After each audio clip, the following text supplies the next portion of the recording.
Assalamualaikum warahmatullahi wabarakatuh.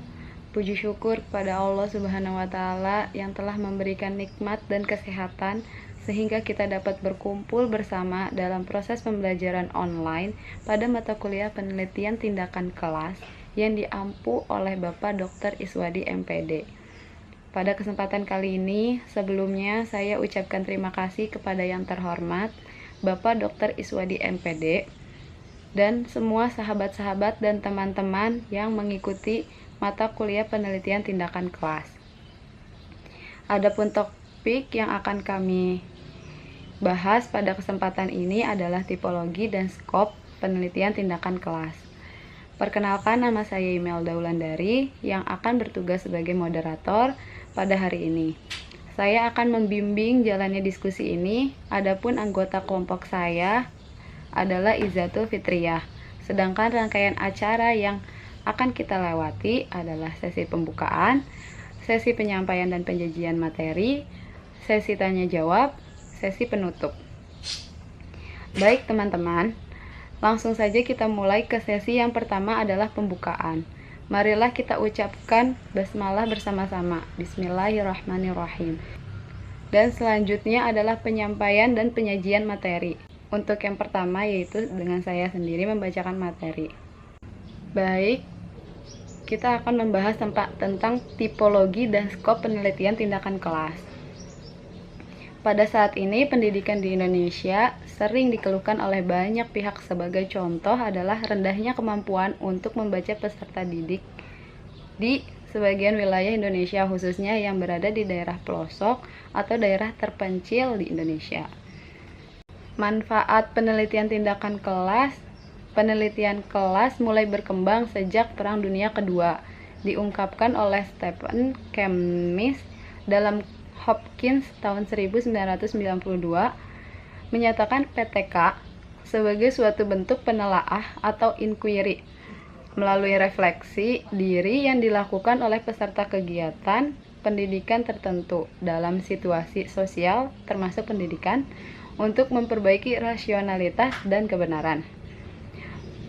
Lalu manfaatnya itu ada penelitian tindakan kelas itu merupakan kebutuhan bagi seorang guru dimanapun. PTK berguna untuk meningkatkan profesionalitas seorang guru. PTK sangat kondusif untuk membuat guru menjadi peka tanggap terhadap dinamika pembelajaran di kelas. Dia menjadi reflektif dan kritis terhadap apa yang dia dan muridnya lakukan. Lalu ada inovasi pembelajaran. Inovasi pembelajaran yaitu upaya seorang guru dalam mengubah, mengembangkan, dan meningkatkan gaya mengajar agar mampu melahirkan model pembelajaran yang sesuai dengan tuntutan kelasnya. Dengan cara itu, inovasi pembelajaran benar-benar berangkat dari realitas permasalahan yang dihadapi guru dalam mengajar di kelas. Lalu ada prinsip penelitian tindakan kelas. PTK menggunakan prinsip-prinsip pengumpulan data yang tidak jauh berbeda dengan penelitian konvensional, sehingga prinsip-prinsip pengumpulan data pada penelitian konvensional dapat diterapkan pada PTK. Lalu ada karakteristik penelitian tindakan kelas. Setiap jenis PTK memiliki karakteristik yang relatif sedikit berbeda jika dibandingkan dengan jenis penelitian yang lain, seperti penelitian naturalistik, eksperimen, survei, analisis isi, dan sebagainya. Nah, dalam karakteristik pokok yang dimiliki oleh PTK diuraikan sebagai berikut, yaitu ada situasional. Ini berkaitan langsung dengan permasalahan konkret yang dihadapi oleh pendidik di kelas. Lalu ada kontekstual. Di sini PTK merupakan sebuah upaya masalah yang berupa model dan prosedur tindakan tidak lepas dari kontaknya. Bisa berupa konteks budaya, sosial politik, dan ekonomi saat proses pembelajaran berlangsung. Lalu ada kolaboratif. Di sini PTK adalah a collaborative effort and or participate. Hal ini menandakan bahwa PTK merupakan tindakan dan upaya perbaikan dilakukan secara bersama-sama antara pendidik dan peserta didik, secara kolaboratif dan partisipatif. Lalu ada fleksibel. PTK dilaksanakan dengan beberapa kelonggaran, namun tidak melanggar kaidah metode ilmiah. Nah, adanya kolaborasi dalam pelaksanaannya itu bahwa penelitian sekaligus sebagai praktisi yang melakukan refleksi bertujuan memperbaiki atau meningkatkan kualitas praktek instruksional dilaksanakan dalam rangkaian langkah dengan beberapa siklus. Di sini ada kritik reflektif, yaitu salah satu langkah di dalam penelitian kualitatif pada umumnya dan khususnya PTK adalah upaya refleksi terhadap hasil observasi mengenai latar dan kegiatan suatu aksi. Lalu ada kritik dialektis. Dengan adanya kritik dialektis diharapkan penelitian bersedia melakukan kritik terhadap fenomena yang ditelitinya. Lalu ada kolaboratif. Dalam PTK diperlukan hadirnya suatu kerjasama dengan pihak-pihak lain seperti atasan, sejawat, atau kolega mahasiswa dan sebagainya. Lalu ada resiko. Dengan adanya ciri resiko diharapkan dan dituntut agar penelitian berani mengambil resiko, terutama pada waktu proses penelitian berlangsung. Lalu ada susunan jamak. Umumnya penelitian kuantitatif atau tradisional berstruktur tunggal karena ditentukan oleh suara tunggal penelitinya. Selanjutnya akan disampaikan oleh Kak Izati Fitria. Selanjutnya jenis PTK.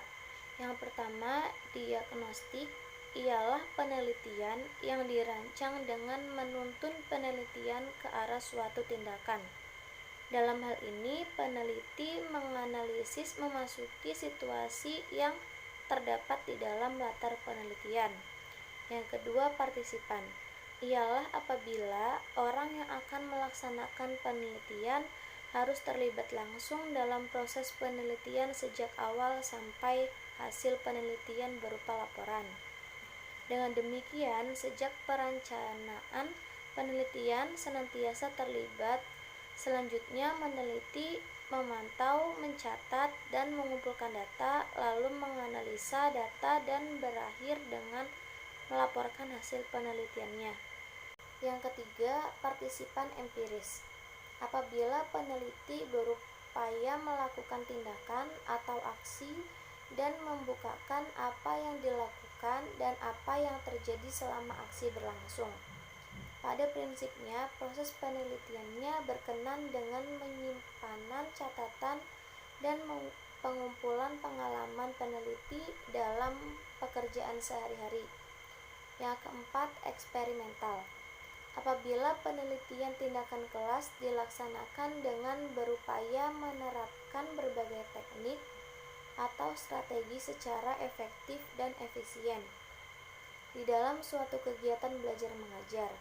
Kaitannya dengan kegiatan belajar mengajar, dimungkinkan terdapat lebih dari satu strategi atau teknik yang ditetapkan untuk mencapai suatu tujuan instruksional. Model-model penelitian tindakan kelas. Menurut Kurt Lewin, Chemist and McTaggart, John Elliott, Dave Abbott, Deborah Shaw. Tipologi serta ruang lingkup penelitian tindakan. Jika kita membahas tentang tipologi ruang lingkup penelitian tindakan, maka akan terdapat perbedaan yang membedakan antara penelitian tindakan atau action research, penelitian kelas atau classroom research, dan penelitian tindakan kelas atau classroom action research. Penelitian tindakan merupakan suatu proses tentang, untuk, dan oleh masyarakat atau kelompok sasaran dengan memanfaatkan interaksi, partisipasi, dan kolaborasi antara penelitian dan kelompok sasaran. Penelitian tindakan kelas merupakan salah satu tipologi dari penelitian tindakan yang dilakukan oleh dosen, mahasiswa, supervisor, guru, kepala sekolah, dan pihak lain yang kompeten untuk menyempurnakan dan meningkatkan proses pembelajaran sehari-hari di dalam kelas. Perbedaan penelitian tindakan, penelitian kelas, dan penelitian tindakan kelas. Penelitian tindakan kelas bersifat formal, sehingga penelitiannya dapat digeneralisasi. Sedangkan penelitian tindakan dan penelitian tindakan kelas, temuan-temuannya tidak bisa digeneralisasi. Tindakan tujuannya adalah pemecahan masalah praktis dalam kehidupan individu, organisasi, atau lembaga. Penelitian tindakan kelas tujuannya adalah pemecahan masalah praktis yang dihadapi guru dalam pembelajaran sehari-hari. Sedangkan penelitian kelas merupakan peneliti formal dan pada umumnya bertujuan untuk menemukan hubungan antara variabel bebas dan variabel terkait, variabel kontrol, variabel antara dalam pembelajaran. Definisi kesamaan pendapat mengenai penelitian tindakan atau action research. Yang pertama, suatu proses yang sistematis tentang masyarakat atau peneliti dan kelompok sasaran yang menginginkan perubahan dengan pemanfaatan interaksi, partisipasi, dan kolaborasi antara peneliti dan kelompok sasaran. Yang kedua, suatu proses yang sistematis mengenai pencarian dan penemuan yang menggabungkan tindakan bermakna dengan prosedur penelitian formal yang dilaksanakan oleh perorangan atau kelompok agar hasil penelitian mempunyai kadar ilmiah yang tinggi. Yang ketiga, suatu proses yang dilakukan oleh perorangan atau kelompok yang menginginkan perubahan dalam situasi spesifik, kemudian menghasilkan kesimpulan yang dapat dipertanggungjawabkan. Kemudian pemakaiannya dalam praktek sehari-hari sehingga ada peningkatan yang berkesinambungan.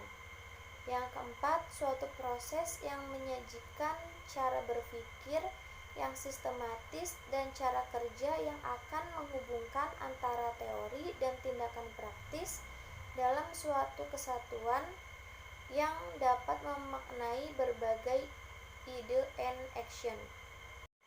Ciri-ciri penelitian tindakan menurut Palmer dan Jacobsen. Yang pertama, praktis dan langsung pada situasi yang aktual dan kontekstual.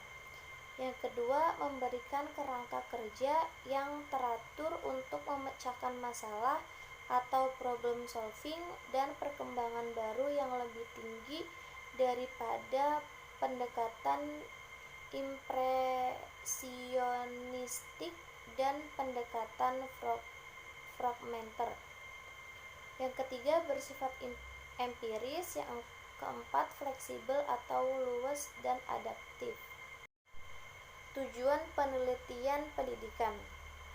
Yang pertama, untuk mengubah, memperbaiki dalam meningkatkan kualitas perilaku kelompok sasaran melalui partisipasi aktif dan kolaboratif dari peneliti dan kelompok sasaran.